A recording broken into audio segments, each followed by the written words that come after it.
Bonjour à toutes et à tous, bienvenue sur Télégoël. Nous sommes le jeudi 25 janvier 2018. Nous sommes encore dans les mois des vœux. Les cérémonies continuent. Nous sommes allés à Bully-les-Mines, Le Sangoël et Avion. Le combat continue également pour les surveillants pénitentiaires. Nous reviendrons sur ces jours de mobilisation à Vendin-le-Vieil. Les commerçants lensois et la toute nouvelle association Festilan se réunissent pour sa première assemblée générale. La santé au cœur des préoccupations de la communauté d'agglomération de Lens-Liévin. Nous en parlerons avec notre invité du jour, M. Alain Bavet, maire adjoint à la mairie d'Élodie-Louette et vice-président de la CAL, du théâtre et de la musique à Arnes et du basket, du football et même une fête réservée aux archers, la Saint-Sébastien, dont nous parlera notre ami Fred dans sa rubrique sport. Et bien sûr, vos sorties du week-end avec Nathalie, que l'on retrouve juste après votre générique avec cette semaine une invitée culturelle, Madame Janine Saint-Yves, présidente du Lions Club, qui vient nous présenter un beau concert à Bully-les-Mines. A tout de suite pour vos infos locales.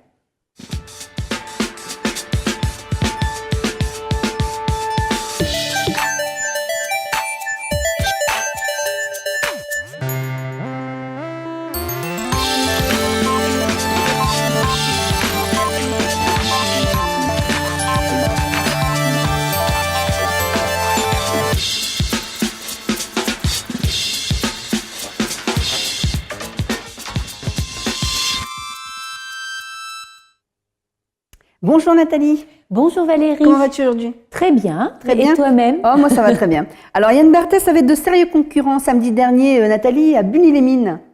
Oui Valérie, sous forme de plateau télé, l'équipe municipale et son maire, Monsieur François Lemaire, avaient imaginé les vœux sous forme d'interview télé avec du divertissement, comme on peut le retrouver dans des émissions telles que Le Quotidien sur TMC. On regarde tout de suite cette cérémonie exceptionnelle.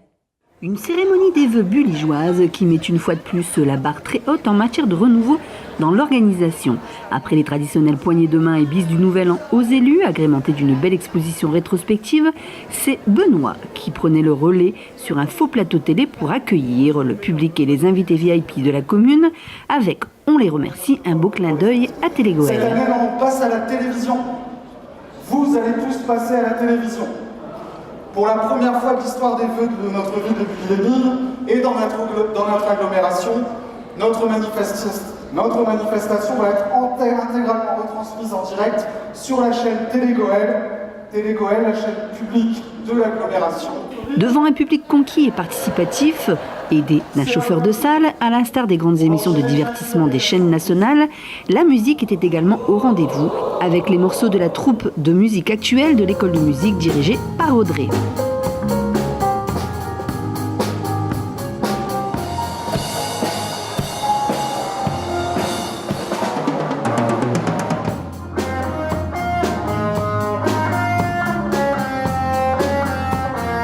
C'est ensuite François Lemaire qui a inauguré le plateau en répondant aux questions de l'animateur. Le point fort de cette déclaration a été les bonnes nouvelles. Malgré la baisse des dotations, la suppression de la taxe d'habitation et des contrats aidés, le maire veut rester positif et aller de l'avant avec de nombreux projets pour 2018 en matière notamment de logement, transport, rénovation et création.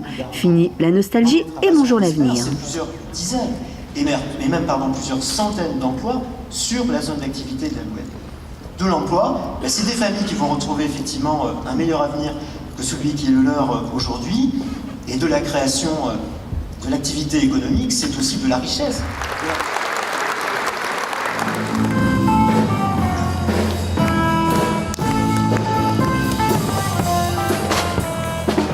D'autres invités sont ensuite venus animer l'émission télé, notamment l'adjointe au sport avec le bilan sportif 2017 et un champion de BMX bullygeois mis à l'honneur par la municipalité. Nicole Gruson, maire adjointe à la culture et les commerçants de l'UCAB qui ont réussi leur pari d'un marché de Noël avec d'ores et déjà les 8 et 9 décembre 2018 réservés pour cette année. Et Jérémy Robillard, adjoint à la tranquillité, qui a mis à l'honneur avec monsieur le maire le commandant Mulet, représentant la police nationale qui travaille chaque jour en collaboration avec la commune. La cérémonie s'est terminée par une standing ovation après les morceaux d'Audrey, Yael, Clémence, Joséphine, Florimond et Florent, tous remerciés par la municipalité. Mais j'oubliais de vous parler des talents d'acteurs de l'équipe municipale bullygeoise qui ont servi de pause humoristique dans cette émission en parodiant un programme bien connu de la chaîne nationale M6 qui s'intitule Abuli, scène de mairie.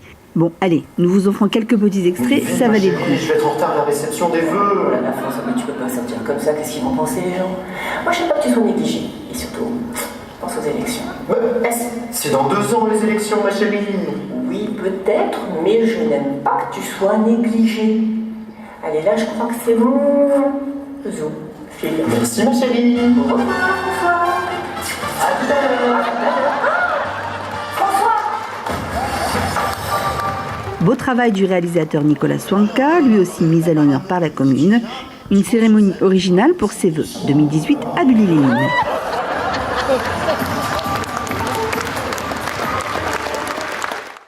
Avion avait misé sur l'accordéon, la vidéo et un agenda 2018 en cadeau pour l'ouverture de la cérémonie de ses vœux.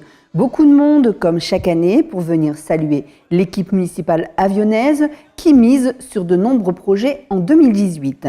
Un invité d'honneur, le député du Nord Fabien Roussel, qui n'a pas manqué de rappeler son engagement pour les logements du bassin minier et la mise en place d'avantages pour l'installation d'entreprises sur le territoire.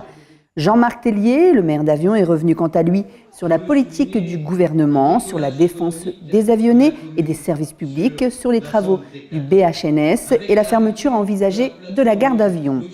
La cérémonie s'est terminée par la mise à l'honneur d'Alain Ourrier et Patrick Blétrac, élus avionnés, adjoints au 3e âge et récipiendaires de la médaille régionale, départementale et communale échelon or pour ses 35 années de mandat au service des avionnés. Alain Ourrier est le dernier ancien mineur à siéger au conseil municipal.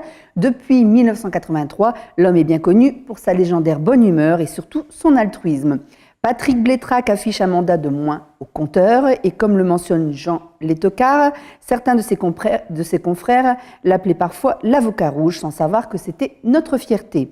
Le visage actuel d'Avion lui doit beaucoup au niveau des grands équipements et il assume encore le poste de président du CIVOM, structure intercommunale qui s'occupe de l'urbanisme et des permis de construire. Il a reçu la médaille régionale, départementale et communale, échelon Vermeil pour ses 30 ans de bons et loyaux services.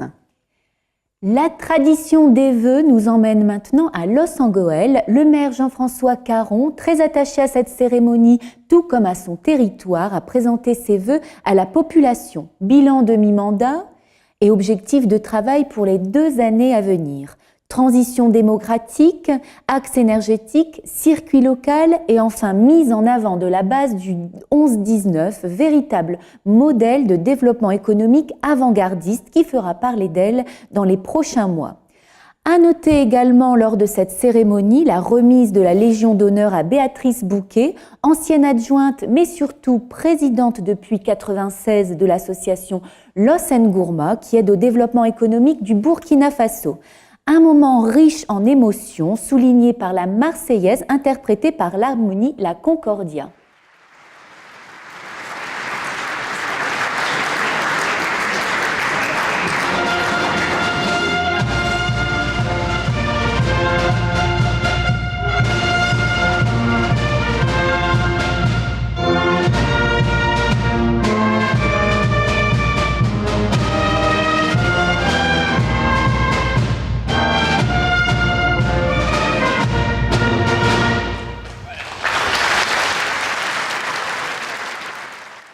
La situation demeure difficile, voire même critique du côté de la prison de Vendin-le-Vieil où le mouvement s'amplifie comme dans toute la France.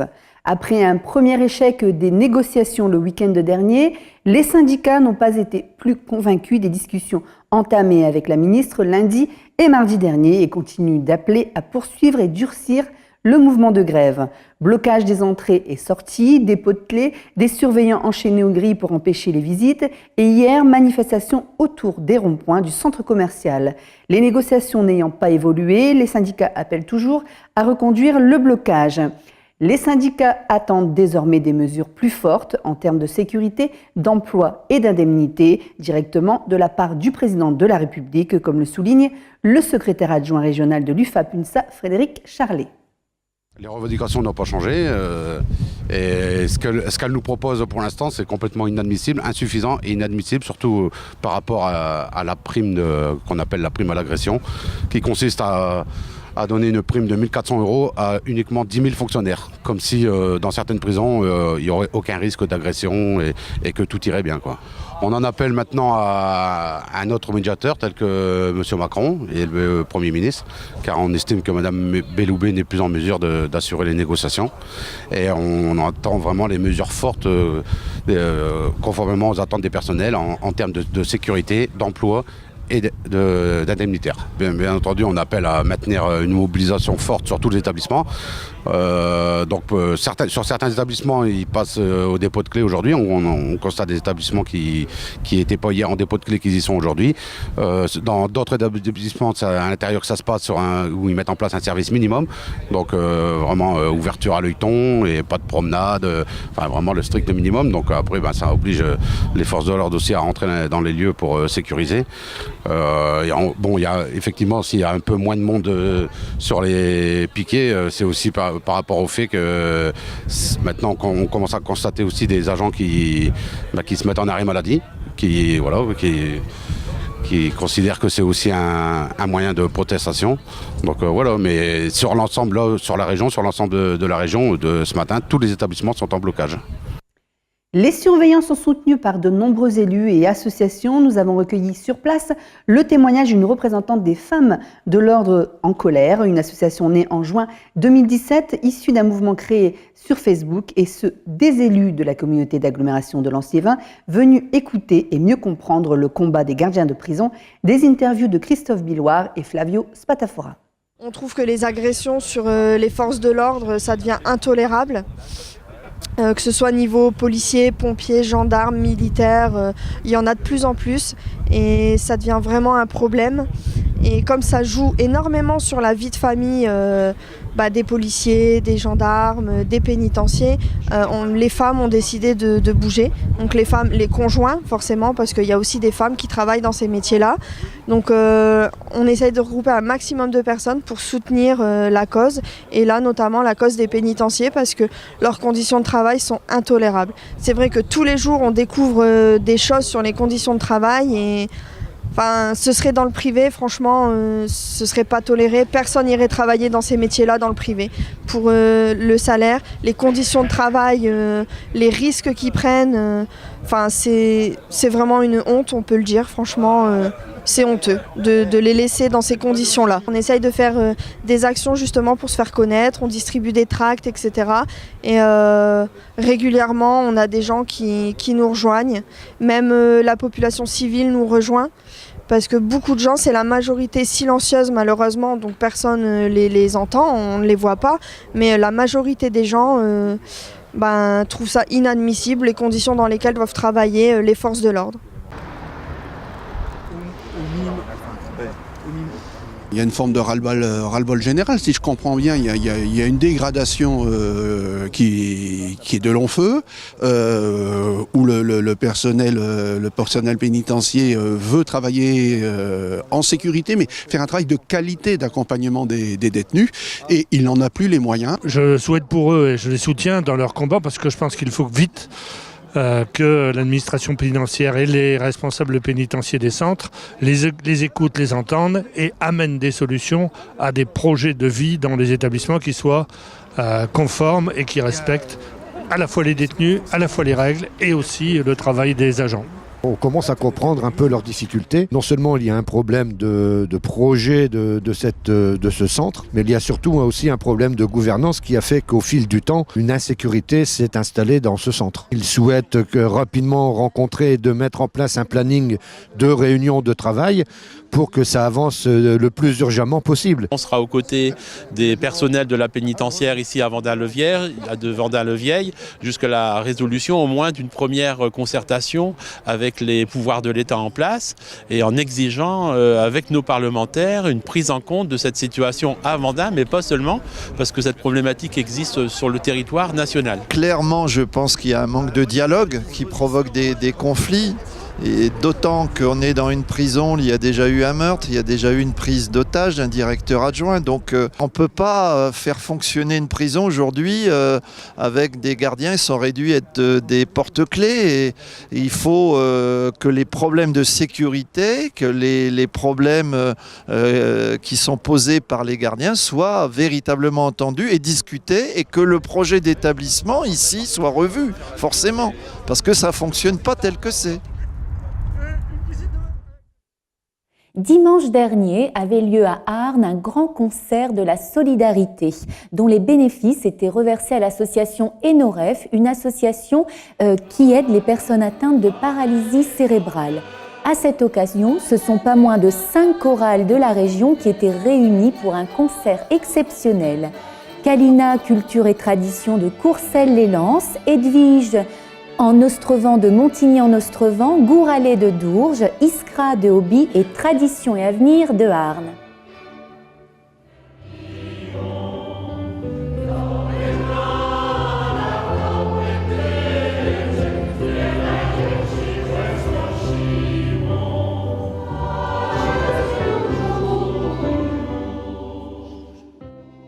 L'heure est au premier bilan pour la jeune association lensoise Festilance.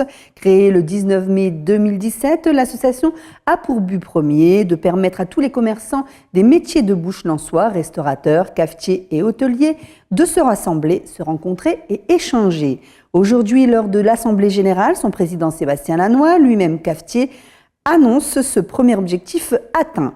La preuve en est, les 32 adhérents, tous commerçants lensois, et les projets réalisés ou accompagnés lors des 6 derniers mois de l'année, dont les fameuses terrasses en fête qui ont permis aux participants d'animer leurs terrasses en semi-nocturne une fois par mois.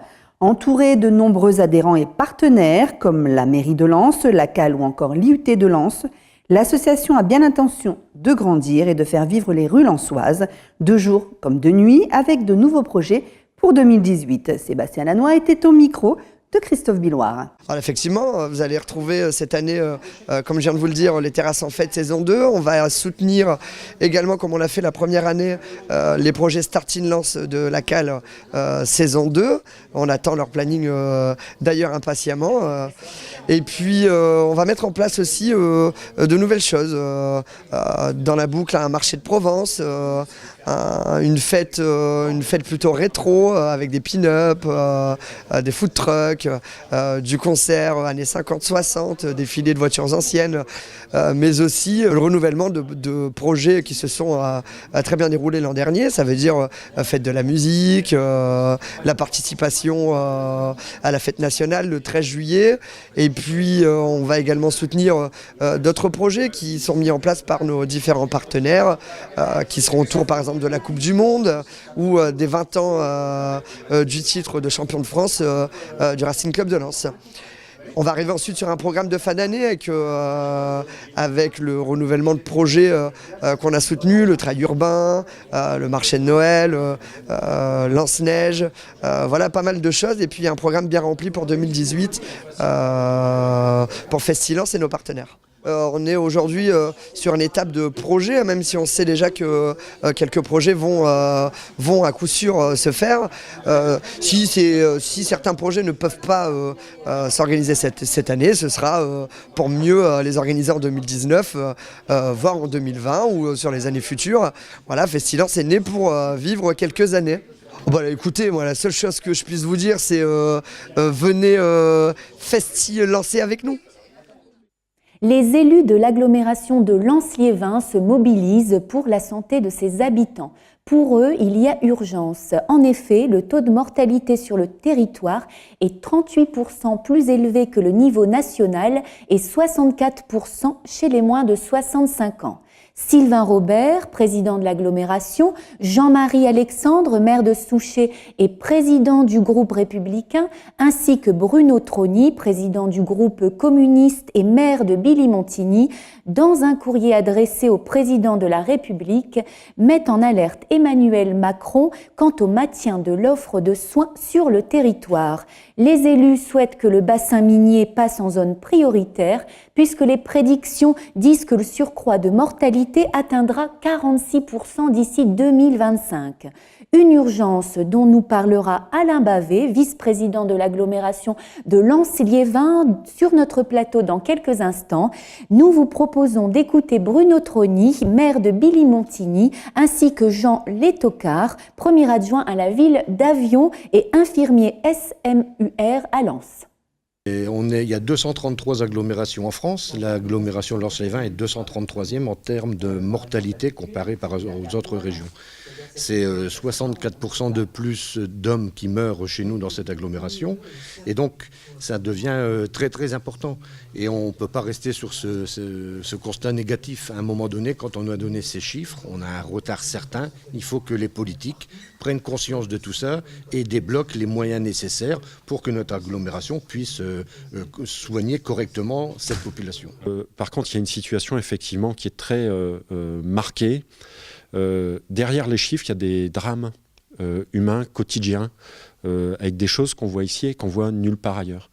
On arrive à un niveau de déficit dans la santé qui fait que voilà, on a dans nos couloirs des jours et des jours entiers, des semaines et des semaines entières sur toute la période hivernale, de novembre à mars.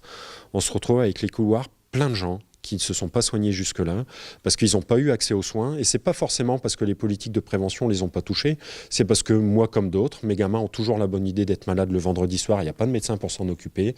Parce que moi, comme d'autres, ma grand-mère trouve moyen d'être malade, ben oui, 2 jours avant les fêtes, c'est 2 jours avant les fêtes. Mais ce n'est pas que je veux m'en débarrasser, c'est que j'ai personne pour répondre à son problème de santé. Donc moi, j'arrive aux urgences, moi comme les autres, avec ma personne âgée qui va rester 48 heures sur un brancard, parce que l'hôpital n'a pas les moyens d'assumer cette fonction-là. Une faculté forte, capable de former ses médecins sur le secteur pour les garder sur le secteur, parce que quand on rentre sur des études qui sont longues, pour 10, 15 ans d'études, quand on rentre à la faculté, qu'on rencontre son époux, son épouse, qu'on achète son premier logement, tout ça, qu'on fait son enfant, qu'on le scolarise, tout ça pendant ses études, une fois qu'on a fini ses études, on reste là où on a commencé ses études. L'île forme ses médecins, ne vous inquiétez pas pour eux, ils les gardent. Nous, on ne forme personne. Évidemment, on se retrouve, comme la pneumologie, ça a été le cas ces derniers cas, avec un service de pneumologie où on se dit, tiens, il n'y a pas d'internes qui sont venus se former chez nous pendant 3-4 ans, et aujourd'hui, il n'y a pas de médecins diplômés capables de prendre la relève. Évidemment, on ne les a pas formés chez nous. Ce mois de janvier 2018 a vu le premier événement culturel occuper le centre culturel Jacques Prévert de Arnes par la compagnie Sens Ascensionnel et son nouveau spectacle « Demandons l'impossible » créé en partenariat avec Culture Commune. Cette nouvelle création, tirée du roman d'Hervé Hamon, est une pièce qui nous replonge dans les évolutions et la révolution de 1968. On assiste à la transformation d'une famille qui mue en parallèle du bouleversement de la société. La troupe, Sens Ascensionnel, multiplie les effets visuels et audio pour que les spectateurs s'interrogent collectivement sur une révolution qui pose encore débat aujourd'hui. Cette création part en tournée régionale et même au-delà de la frontière belge dès le mois de février. C'est une crise sanitaire publique qui s'annonce et il faut la stopper dans son élan en prenant les mesures nécessaires. Alain Bavet, vice-président de la communauté d'agglomération de Lens-Liévin, vient nous alerter sur ce taux de mortalité du bassin minier qui dépasse de 38% la moyenne en France.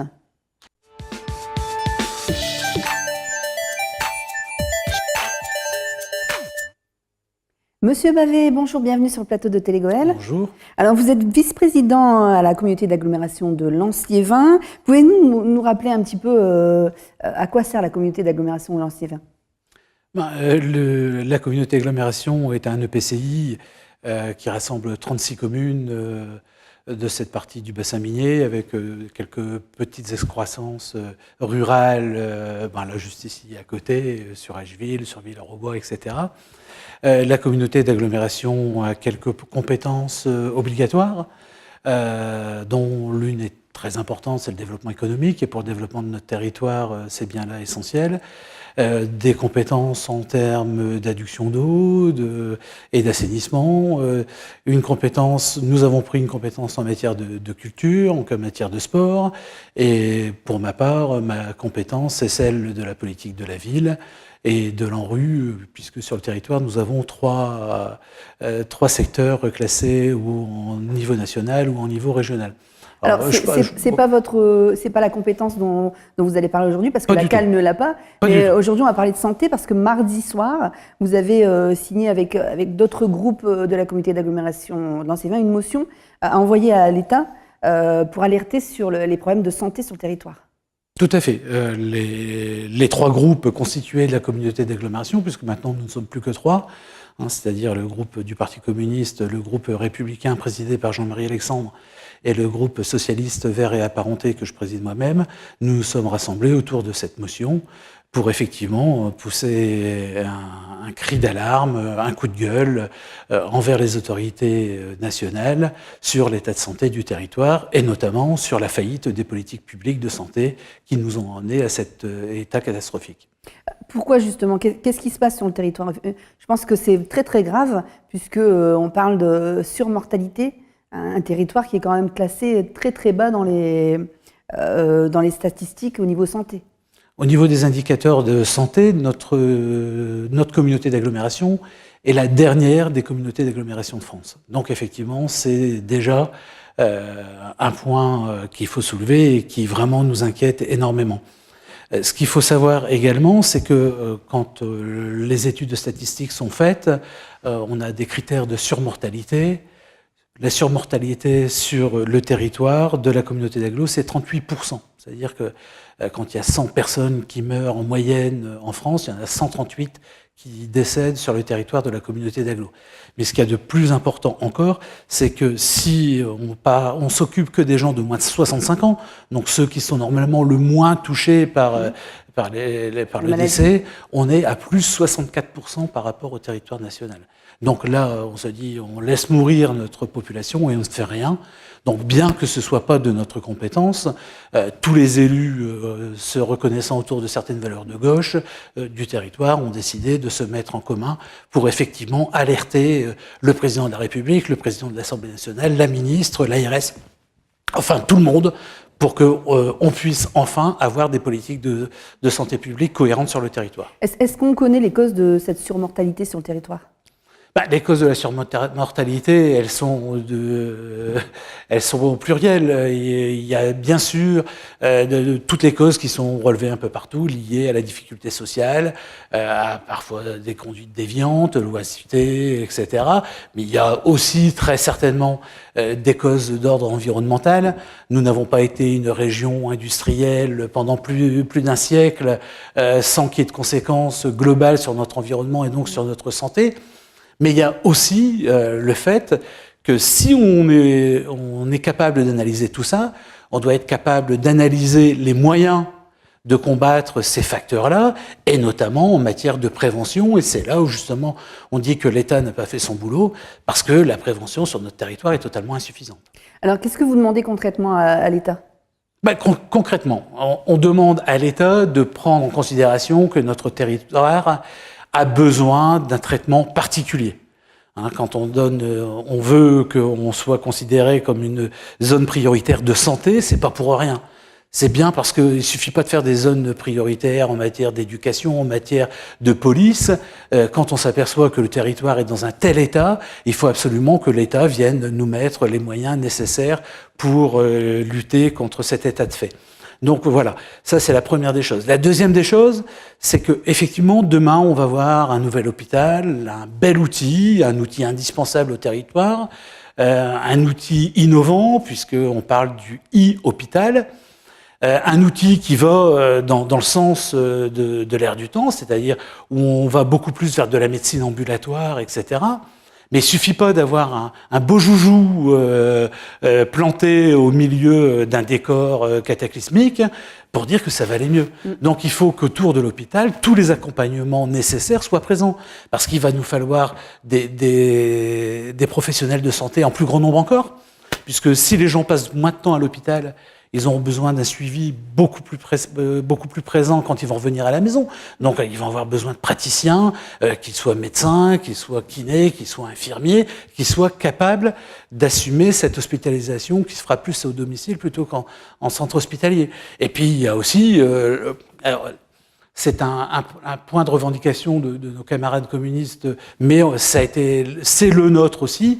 La seule chose, c'est que quand on place les cadrans en matière d'urgence, nous, on pense qu'il y a peut-être plus à faire. Mais la vocation de l'hôpital de Lens à devenir un hôpital universitaire nous semble aussi un élément important, puisque en matière de démographie médicale, on sait très bien que quand il y a un centre hospitalier universitaire à côté, les médecins viennent plus facilement s'implanter parce qu'ils savent qu'ils vont avoir l'outil qui va leur permettre de venir en cohérence avec leur pratique au quotidien. Donc s'il y a plus de médecins, il y a plus d'infirmiers, il y a plus de kinés, etc. Et dans un territoire où la démographie médicale n'est pas encore catastrophique par rapport au reste de la région, mais pourrait le devenir très rapidement. Oui, parce qu'on a quand même du mal à comprendre pourquoi, par exemple, le 1er novembre dernier, on ferme le service de pneumologie, un service très célèbre dans un hôpital encore plus célèbre, puisque c'est l'hôpital Schaffner, et qu'à côté, on va rouvrir un hôpital en peu de temps. Alors, elle est où la cohérence? Est-ce qu'il y aura un service pneumologie dans le nouvel hôpital? C'est bien ce que je voulais signifier. D'abord, c'est l'incohérence de la politique publique. Puisqu'on sait que notre territoire, notamment quand on parle de pneumologie, a des besoins énormes. Quand tout à l'heure on parle de conséquences environnementales sur la santé. Et puis les conséquences minières aussi, les absolument, gens qui souffrent de silicose et autres maladies. Vous savez, mon père il silicosé à 65%. Quand il nous fait une grippe entre Noël et Nouvel An, qui passe des journées complètes et des nuits complètes à tousser, et que la seule réponse qu'on a lui apporter, c'est de l'envoyer vers la gériatrie, on s'interroge. Parce qu'il n'y a plus de pneumologie à Lens. Donc voilà. Donc effectivement, mais l'incohérence des politiques publiques, c'est justement de ne pas avoir été en capacité d'anticiper le manque de médecins pneumologues sur l'hôpital de Lens. Et on a fermé la pneumologie à Lens, non pas faute de patients, loin de là, mais faute de médecins. Les lits étaient là, mais la seule chose, c'est qu'il n'y avait plus suffisamment de pneumologues pour accueillir dans des conditions acceptables les patients. Et donc la décision a été prise de fermer la pneumologie. Mais qui s'occupe d'anticiper les besoins en médecins ? C'est certainement pas le territoire, c'est quand même l'université, c'est quand même l'ARS qui est en charge d'organiser la planification de l'installation des médecins hospitaliers. Donc voilà, nous, si on pousse ce coup de gueule aujourd'hui et qu'on interroge les plus hautes sphères de l'État, c'est bien parce que effectivement, il y a des besoins absolument vitaux pour notre territoire et pour sa population, auxquels on n'a pas apporté de réponse, et on demande à ce que tout soit mis en œuvre pour que ces réponses soient apportées le plus rapidement possible. En plus, il n'y a pas que la pneumologie, il y a aussi les urgences. Cet hiver, les urgences étaient un peu débordées à Lens. Beaucoup de problèmes également pour trouver un ophtalmo ou un dentiste ou toutes ces choses-là. Je pense que tout ça est lié aussi à ces problèmes de manque de médecins sur le territoire. Oui, mais on a l'impression qu'on est sous-dimensionné pour tout pour l'instant. Quand Jean Lautocar faisait remarquer mardi soir qu'on s'aperçoit que la grippe, ça revient tous les ans, c'est à peu près ça. Et l'an dernier, on a eu une grave crise aux urgences. Cette année, ça a été un peu moins important, mais on s'aperçoit qu'on n'est pas toujours non plus... Enfin, on n'est pas en capacité d'accueillir les patients en temps et en heure. Mais il faut reprendre toute la chaîne de soins. Parce que si on se retrouve avec des urgences saturées, c'est aussi parce que la médecine de ville n'a pas été en capacité d'absorber tous les patients qui méritaient simplement une consultation chez un généraliste et ayant trouvé porte close partout, se sont retrouvés aux urgences. Si on retricote toute la chaîne, on aura certainement, je ne dis pas plus, mais moins, ce problème d'embouteillage aux urgences. Ça, c'est l'Agence régionale de la santé qui organise aussi la venue de médecins sur le territoire ? Ou s'ils ne veulent pas venir, ils ne viennent pas ? Non, l'État organise le numerus clausus, effectivement. Ensuite, effectivement, ce n'est pas l'ARS qui va dire vous allez vous installer là ou là ou là. Et on est dans une pratique libérale dont les médecins font ce qu'ils veulent. C'est bien pour ça que, même si nous, on n'a pas la compétence santé au niveau de la communauté d'agglomération, si l'État prend sa part du travail, on n'est pas dans l'obstruction totale pour dire de se mettre autour d'une table et puis de dire qu'est-ce qu'on peut faire pour améliorer l'implantation des médecins sur le territoire. On sait très bien que pour qu'un médecin s'installe, il y a les conditions environnementales, hospitalières, etc. Mais il y a aussi le fait de pouvoir se détacher de certaines tâches administratives, de pouvoir exercer dans de bonnes conditions, etc. Alors, on ne veut pas de mercenaires. On sait qu'il y a certains endroits où ça se passe comme ça. Hein. Quand il y a peu de temps, il y avait le maire d'un petit village du centre de la France qui avait ouvert un centre médical, et puis il y a des médecins étrangers qui venaient, qui demandaient non seulement le poste, avec le logement, avec donc le cabinet, du travail pour madame, etc. Bon, ça c'est pas acceptable. On est dans le monde libéral, certes, mais il y a des limites. Mais par contre, nous, et notamment autour de notre compétence du développement économique, s'il faut qu'on aide un peu plus la mise en place de secrétariats centralisés, etc., s'il faut qu'on puisse mettre la petite goutte d'huile qui va permettre de construire un centre médical qui pourra regrouper plusieurs praticiens, on est prêt à étudier tout ça. On a certaines clés autour de l'habitat, avec les communes aussi, sur la maîtrise du foncier. Enfin, on peut se mettre autour de la table. Mais on a besoin d'aide de l'État. Mais c'est certainement pas à nous à faire la première démarche. Nous, on accompagnera certainement, mais on veut absolument que l'État vienne nous mettre les moyens nécessaires au territoire. Donc là, la motion est partie. La motion est partie, oui. Et on attend des réponses. Le plus rapidement possible. Non, mais s'il y a une chose que les autorités doivent comprendre, c'est que nous sommes déterminés. Là, maintenant, nous, on s'est mis sur le terrain de la revendication et on lâchera rien.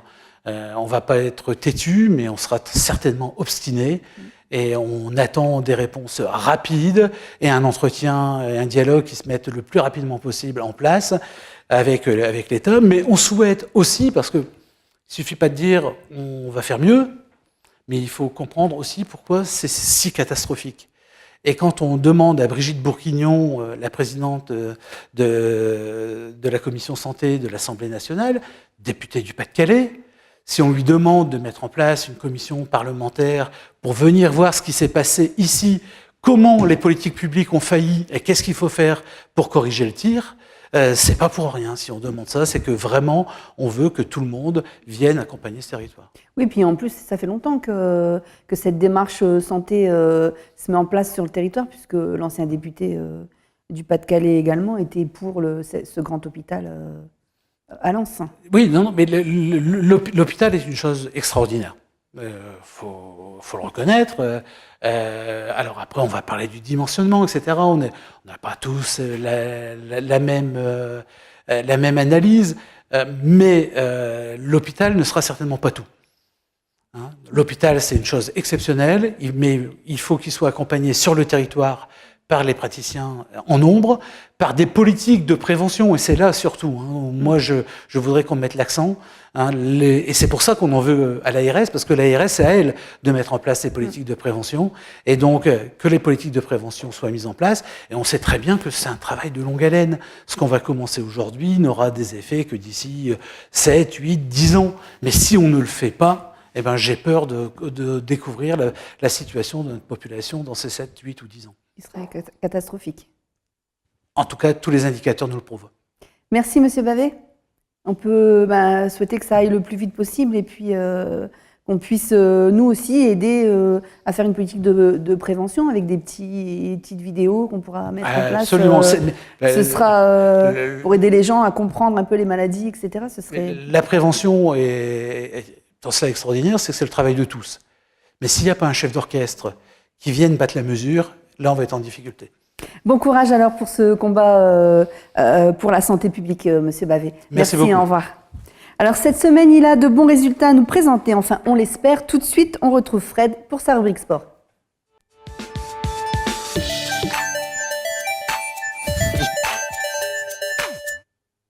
Bonjour Fred. Bonjour Valérie, bonjour Nathalie. Bonjour, ça va aujourd'hui? Ah, ça va très bien et vous? Oui, ça va, hein, malgré le temps qui n'est pas très bon pour les matchs et tout ça, c'est pas sympa. Hein. Oui, je confirme, je confirme. On fait avec. Hein. Alors mardi, les 100 meilleurs se sont qualifiés pour la suite de la Coupe de France. Fred. Oui, on retrouvera Lens en 8e de finale de Dame Coupe. Les joueurs d'Eric Sicora se déplaçaient chez les amateurs de Saint-Brieuc et ils l'ont emporté par la plus petite des marges, 1-0 grâce à un but de Christian Lopez. Un piège évité pour les Artésiens qu'on retrouvera donc au prochain tour. Ils connaîtront leur adversaire ce jeudi soir. On enchaîne avec un Australien à Lens. Et oui, non, ce n'est pas un titre de film, Valérie, c'est bien le titre du JT Sport. Aujourd'hui, le Racing Club de Lens voit arriver un nouveau joueur dans son effectif.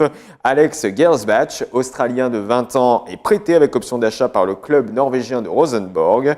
Cet arrière-gauche arrive pour concurrencer Karim Hafez. L'Égyptien étant blessé, la venue de Gersbach arrive au bon moment pour le Racing Club de Lens. Il est la deuxième recrue lensoise du mercato hivernal après Brice Djedjedje, prêté par Watford. L'Australien devrait fouler pour la première fois la pelouse de Bollaert ce vendredi contre Orléans. On l'écoute en compagnie d'Éric Roy, manager sportif du club, au micro d'Anthony Vermus pour Télégoël. It's a big club in France with a big history. And yeah, it's fantastic to be here, and the facilities are fantastic. And I visited the stadium the other day, and that was amazing. 40,000 seats, so yeah, I can't wait to play there in front of the fans. Maintenant aussi, c'est une opportunité de marcher. C'est un garçon, même s'il est jeune, qui jouait à Rosenborg dans un club important dans son pays, qui a fait des matchs d'Europa League. Donc voilà, il a aussi sa petite expérience des matchs internationaux. Yeah, I'm ready for Friday. I was away with the Australian under-23 national team in China. So I played 2 90-minute matches there about a week ago. So yeah, I'm ready for Friday. I'm in good shape. Si vous vous rendez compte, les 2 joueurs qui sont arrivés pour l'instant, ce sont des joueurs qui vont être là en prêt, gratuitement. Avec une option pour Alex. Et Alex, on va dire que c'est un pari aussi pour l'avenir, pour effectivement construire quelque chose dans l'avenir. Brice, c'est différent. Il y a une option également aussi, mais il est dans un club avec un salaire tellement important que c'est plus, on va dire, avec Brice, un espèce de gagnant-gagnant, de challenge gagnant-gagnant, de venir nous aider, nous, de le remettre un petit peu en visibilité. Donc voilà, donc les projets sont un peu différents. Mais dans l'esprit, c'est toujours pareil, c'est pas forcément de payer pour voir, mais plutôt de voir et de payer après si on considère que voilà, c'est bien pour nous, quoi. I had my first training session with some of the boys today. Yesterday I did just some running with the physio. So today I trained with the team for the first time. And yeah, it was really good. Really enjoyed it. En tout cas, maintenant, quand on parlera du Racing Club de Lens, on parlera d'Alex Gersbach. On a vu Éric Roy, mais on n'a pas encore vu l'entraîneur du Racing Club de Lens, Éric Sicora. Il s'est exprimé sur le match de vendredi qui comptera pour une nouvelle journée du championnat de France de Ligue 2. Et encore une fois, il a répondu aux questions d'Anthony Vermus pour Télégoël. On s'attend à un match d'une autre nature. Après, ils viennent à l'extérieur. Je ne sais pas comment ils vont jouer. Voilà, c'est à nous d'aborder ce match-là avec l'objectif d'avoir 28 points à la fin du match. Ça nous permettrait de pouvoir jouer Sochaux avec éventuellement l'objectif de revenir à 2.2 parce qu'ils sont à 33 points, je crois, Sochaux. Donc voilà, on a 2 matchs charnières, 2 matchs très importants pour la suite du championnat. Et on sera sur une 3e match en une semaine. Et on sait que c'est jamais facile d'enchaîner les matchs et d'être performant. Donc on ne va pas commencer à tirer des plans sur la comète. On n'a pas été comme ça. On va avancer match par match et puis on verra bien. On avait dit qu'on ferait un bilan fin janvier. Donc on n'y est pas encore. Il nous reste 2 matchs à jouer. Donc on fera le bilan après ces 2 matchs-là. Il faut qu'on continue sur ce qu'on fait depuis un moment. C'est pas regarder ce qui se fera dans 15 jours, 3 semaines. C'est prendre match par match et pas se tromper d'objectif et de match. Voilà, c'est ce qu'on fait depuis un moment. Et c'est confirmer surtout la bonne série, la bonne dynamique. Voilà. Après, quand on s'entraîne comme il faut, généralement on est récompensé. Quand on fait ce qu'il faut sur le terrain le week-end, on a plus de chances de gagner. Donc voilà, c'est bien se concentrer sur cet adversaire-là. Mais c'est aussi nous qui allons décider. Aujourd'hui, voilà, c'est nous qui avons notre destin entre nos pieds, entre nos pieds. Donc voilà, c'est à nous de décider. Pour l'instant, on fait les choses plus que correctement. Donc c'est à nous de pas justement se relâcher et continuer à insister et à jouer, à faire douter l'adversaire. En tout cas, Fred, on peut bien s'apercevoir, on s'en est aperçu la semaine dernière, que Éric Sicora est très soutenu par ses supporters. Oui, il a fait un petit coup de gueule sur nos réseaux sociaux et les supporters le soutiennent vivement. Éric Sicora, oui, parce qu'il y avait eu une question d'un journaliste présent en conférence de presse et il avait notamment déclaré que certains supporters reprochaient peut-être le coaching de coach Sico. Et après le coup de gueule d'Eric Sikora, eh bien, certains supporters sur le Facebook de Télé Goël ont montré, comme tu as dit, leur soutien à Coach Siko. De toute façon, Coach Siko a une image imperturbable dans le bassin minier et même au sein de la CAL. Et d'ailleurs, il faisait partie de l'équipe qui a remporté la Coupe en 98. Oui, le championnat de France 97-98. Dont on va fêter les 20 ans cette année. Évidemment, on espère quand même bien le fêter cette année. Le basket club liévinois cherchait à faire la passe de 13 ce week-end. Le BCL évoluant en National 3 enchaîne les victoires. Le bilan est simple, 12 victoires en 12 matchs avant d'affronter samedi dernier Escodin. C'était à la Halle Vézilier de Liévin. Nous avons suivi les basketteurs liévinois dans leur préparation. Les hommes de Ludovic Marie ont-ils réussi la passe de 13 ? La réponse dans ce reportage d'Anthony Vermus. Mercredi soir, 19h30, Ludovic Marie, l'entraîneur du basket club liévinois, peaufine son entraînement. Arrivé l'été dernier au club, il a apporté une nouvelle approche du basket. Venu avec quelques renforts, il a su créer une osmose entre ses nouveaux joueurs, le groupe de la saison dernière et de jeunes joueurs formés au club. Où on a été très attentif sur la constitution de l'équipe, c'était d'intégrer des gens qui, humainement parlant, allaient très vite se coller à cet état d'esprit général qui est existant. Et il s'avère que la mayonnaise a pris plus vite que prévu. Nenad fait partie de ses renforts. À Liévin, il a amené son expérience, trouvant aussi une certaine tranquillité au sein du club. Ici, c'est pas juste basket. Ici, c'est comme une famille. Tout le monde, c'est bon gars, coach, dirigeant. Tout le monde, c'est comme une grande famille. Je pense que c'est pour ça nous premiers, nous gagnons chaque match. Parce que je joue à un grand club qui parle pas, qui rien fait. Et c'est pour ça, je ne sais pas comment expliquer, mais c'est comme une famille. Pour moi, c'est ça très bien. Avec 12 victoires en 12 matchs, Liévin est la seule équipe des 12 poules de National 3 à être invaincue. Et dans la poule I, Liévin compte 4 points d'avance, soit 4 victoires, sur Cambrai 2e. L'objectif monté est donc plus qu'atteignable à 8 journées de la fin du championnat. Quand on gagne, quand on est dans la réussite, tout va. Le groupe, on ne l'a pas encore vu dans la défaite. Je ne suis pas du tout inquiet par rapport à ça. Aujourd'hui, oui, je pense que le groupe peut faire un sans faute sur le championnat. Après, il y a des grosses échéances, il y a des matchs compliqués à jouer à l'extérieur. Là, on revient à la maison pour 2 matchs d'affilée. J'espère que la salle sera pleine, j'espère qu'il y aura du monde comme on a pu voir sur certains matchs, enfin sur tous les matchs. Ça, c'est aussi une grande force à Liévin. Et les Liévinois ont répondu présent samedi soir. Ils étaient plusieurs centaines à encourager le BCL à la Halle Vézilier pour ce match face à Escodin. Après un premier quart-temps équilibré, les Écodinois refroidissent les supporters liévinois. Submergés en défense et maladroits près du cercle, les hommes de Ludovic Marie coulent face à une équipe sans complexe. À la pause, Escodin mène 45-31. Le début du troisième quart-temps n'est guère mieux. Escodin pousse les Liévinois à la faute. L'écart monte même jusqu'à 18 points. Mais le coach liévinois trouve les solutions. Ses joueurs défendent mieux et retrouvent leur adresse dans une Halle Vézilier en folie. Les Liévinois passent devant et finissent par s'imposer 76-70. On a été dans la difficulté parce que c'est une équipe atypique qui joue très au large. Et donc on avait du mal à tenir leur drive et leur shoot à 3 points. Alors que nous, on prend 18 tirs à 3 points en première mi-temps et on ne met pas dedans. Maintenant, on a vu les vertus du BC liévinois cette année. Quand il faut aller chercher un match, même s'il n'est pas beau, on est capable d'aller le chercher en équipe. Voilà. Et franchement, les joueurs font vraiment une grosse partie. À ce moment-là de la saison, à 12 victoires, 0 défaite, ce qu'il y a, c'est qu'en fait, on doute pas. On doute pas et on se dit, voilà, au moment donné, on durcit. On est revenu de 20 points à Marny, on est revenu de 20 points à Alfortville. Pourquoi pas revenir de 16 points ici à la maison contre Escodin, on l'a fait, voilà, chapeau, victoire. La série continue donc avec une 13e victoire en autant de matchs. Prochain match pour le BCL ce samedi 27 février à 20h30 face à Beuvrages à la Halle Vézilier. On fait la fête, on a gagné un gros match. 1, 2, 3, ensemble.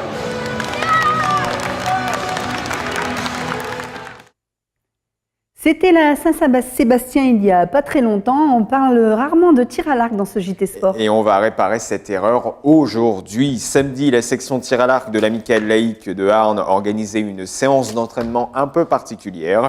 Au programme, un concours, des petits oiseaux en papier et la traditionnelle galette des rois. Au final, cette journée a permis de désigner les rois des cibles à travers plusieurs concours et les rois des fèves, un moment qui a également permis de réunir jeunes et moins jeunes autour de la table. On remercie Éric Muller pour ces images. Le volley club de Arnes se fait surprendre à Istres. Le VCH est revenu du Sud avec une défaite 3-1 dans ses valises. Après un premier set très disputé, remporté par Istres 30-28, les Arnésiennes ont réagi en s'imposant 25-20 dans le deuxième set. Malheureusement, les dieux du volley étaient au-dessus de la Provence et ont offert les 2 dernières manches à Istres. Le volley club de Arnes se retrouve 4e de son championnat. Et ce week-end, nos joueuses vont repartir dans le Sud, non pas pour affronter Istres, mais pour affronter le Rocher de Monaco. Défaite également pour les hommes du Arnes Volleyball. Ce fut un match qui a tenu toutes ses promesses à la salle Maréchal. Affrontant Charenton, les Arnésiens ont montré de belles phases de jeu, mais sont tombés face à de redoutables adversaires, s'inclinant 3-7-2. Ce revers fait encore mal au HVB, qui est dernier de son championnat élite et qui tentera de se relancer ce week-end avec la réception de Caudry, avant-dernier. Et on termine avec les carabiniers de Billy-Montigny, qui vont recevoir Ivry ce samedi en championnat. Les Billysiens sont actuellement 5e de National 2 et restent sur 2 défaites consécutives. La trêve a fait du bien à tout le monde dans le groupe et les coéquipiers de Yann Kozelnik vont essayer de titiller le podium. D'ailleurs, Ivry est 3e et une victoire permettrait aux Rouges et Blancs de se rapprocher du trio de tête. Rendez-vous ce samedi à la salle Othellotroni de Billy-Montigny pour Billy-Montigny-Ivry.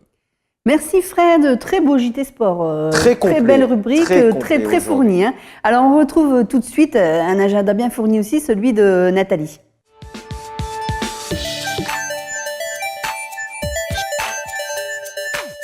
Alors on débute cet agenda Nathalie avec un festival.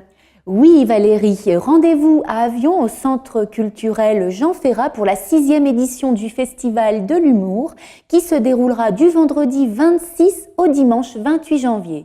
Dans ce cadre, retrouvez dimanche à 15h le spectacle Piano Battle avec le célèbre Simon Fache.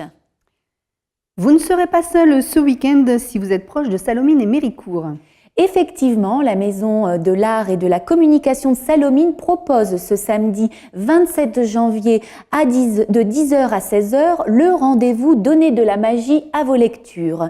À cette occasion, des auteurs, la librairie Au pied de la lettre seront présents pour échanger avec vous. À Méricourt, ce sera l'espace public et culturel La Gare qui vous proposera le vendredi 26 janvier à 19h un ciné-gare où le film L'Ascension de Ludovic Bernard avec notamment Ahmed Silla sera projeté et le lendemain à 10h et à 17h, vous pourrez partager un bon moment à la gare autour d'un petit déjeuner des lecteurs et un café de la gare. À Lens, les marionnettes, ce n'est pas terminé. On vous propose un théâtre d'objets. Oui, dans le cadre du temps fort marionnette de la ville de Lens, la scène du Louvre-Lens accueille le dimanche 28 janvier à 17h le spectacle Trop poids par le Frofro Théâtre en collaboration avec Baroque Orchestration X, une jolie histoire au cœur du Moyen-Âge où les créations musicales ont le don d'hypnotiser ceux qui les entendent. Des marionnettes également au Louvre-Lens, mais aussi au Colisée. Elles y sont à la fête. Oui, le théâtre du Colisée de Lens reçoit également le mercredi 31 janvier à 15h des marionnettes. La compagnie Tino Valentino présentera un spectacle jeune public de la forêt en délire qui plongera en 2065 en pleine forêt tropicale. On part pour Bully-les-Mines et on reçoit ce jeudi pour l'agenda Nathalie une invitée, Janine, la présidente du Lions Club Aix-Noulette en Artois et Vimy cinquantenaire, qui vient nous parler d'un bon concert qui aura lieu le vendredi 9 février à 20h30. Oui Valérie, un concert exceptionnel par le Chromatique Vocal Group. Janine, bonjour. Bonjour Nathalie, bonjour Valérie. Bienvenue sur le plateau de Télégoël. Je tiens surtout à vous remercier de me recevoir dans vos studios, que je vous avais rencontré la semaine dernière et donc il m'est possible de venir à vous pour présenter donc notre prochaine manifestation. Alors, présentez-nous un petit peu ce beau concert qui a lieu à Bully-les-Mines le 9 février. Oui, alors vendredi 9 février prochain, en la salle EFM de Bully-les-Mines, c'est-à-dire Espace François Mitterrand, dès 20h30, le concert présenté par le Chromatic Vocal Group. Le Chromatic Vocal Group sera constitué, est constitué depuis 2 ans de 12 choristes, qui relèvent la plupart de conservatoires. Il y a 6 jeunes dames et 6 jeunes hommes qui présentent un concert magnifique dont le thème c'est surtout les airs jazzy des années 30, 40 américains, bien sûr. Et c'est admirable, c'est de très haute qualité. J'ai eu l'occasion moi-même d'aller les voir et les entendre à Lille, à l'auditorium du Palais des Beaux-Arts. J'étais conquise, donc je leur ai demandé de venir se produire à Bully. Alors, c'est un concert musical BD apparemment, ça veut dire quoi? Ça signifie quoi? Alors, vous avez parlé d'un grand écran? Voilà, c'est ce qui fait l'originalité de ce concert, c'est qu'en fait il n'y aura pas seulement que les chanteurs eux-mêmes, qui vont souvent chanter en a cappella, mais il y aura aussi trois musiciens de jazz également, et le tout avec Vinocq, qui commence à être très connu maintenant parce que c'est en fait un grand illustrateur de BD. Les dernières, d'ailleurs, ont beaucoup de succès. Mais parallèlement, pendant le temps du spectacle, c'est-à-dire le temps d'une chanson, il dessine en direct. Et ce dessin en direct est projeté sur un grand écran. C'est ce qui fait l'originalité également de ce spectacle. Alors le style musical, c'est du jazz, c'est ça? Oui, du jazz américain des années 30-40 que tout le monde connaît parce que ce sont finalement des grands classiques, mais c'est superbement bien interprété surtout. J'ai écouté un petit peu, j'ai l'impression que c'est un petit peu gospel aussi. Oui, c'est un peu gospel. Oui, il y a des influences gospel. C'était l'époque où on entendait beaucoup de gospel. Et donc, ils ont emprunté les courants musicaux de l'époque, mais ils ont surtout personnalisé ces morceaux de musique qui sont superbes. Ah, on peut écouter un petit extrait, Nathalie? Allez, on écoute tout de suite un extrait.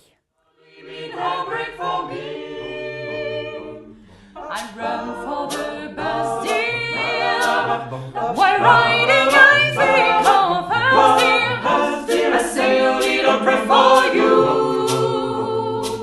At work I just take time, and all through my coffee break time, I say a little prayer for you.